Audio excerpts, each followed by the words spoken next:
السلام عليكم ورحمة الله وبركاته. من أكتر الحاجات المرهقة نفسيا إنك تحاول تدور على تفسير وأسباب لكره إنسان ليك وما تلاقيش. حيرة غريبة بتسيطر عليك لما بتحاول تلاقي تفسير ليه وإزاي فلان ده بيحتفظ لي بكل القدر من الكراهية والرغبة في الأذية.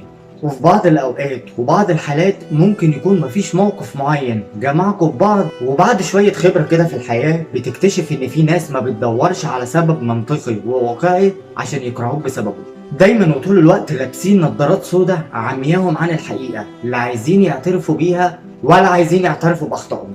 في قلوبهم مرض فزادهم الله مرضى. في ناس فعلا قلوبها مليانة أمراض، جواهم غل وسواد لا تتخيلوا. وفي الحقيقة الناس دي بتصعب عليا جدا لانهم ما بيدوروش على اسباب واقعية لانحرافهم النفسي، وبيكتفي بتصرفات بسيطة ليك وممكن تكون تصرفات عفوية منك وياخدها حق مكتسب، ويقنع نفسه بالكذبة الكبيرة ان التصرفات دي تستاهل ان انت تكون بني ادم مكروه بسببها.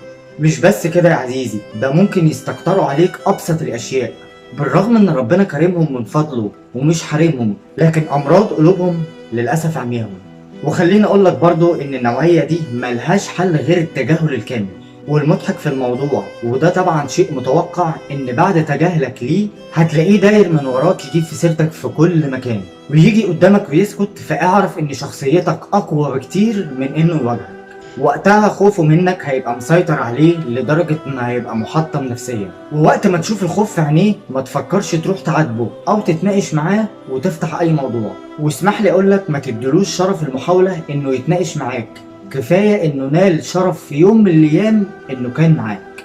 الاشكال النرجسية اللي قلوبها مليانة غل وسواد ابعد عنها، لان حقيقي وباجماع الاراء ما يستاهلوش حتى انك تفكر فيهم مجرد لحظة. وصدقني مفيش حاجة بتضيع عند ربنا، اللي عمل فيك حاجة سواء بالقول أو بالفعل هيشوفها على حياة عينيه، لأن خليني أقولك إن هي مش سايبة، والدنيا ليها رب بيحاسب عباده، وما كان ربك نسيا. دمتم في رعاية الله وأمنه. سلام.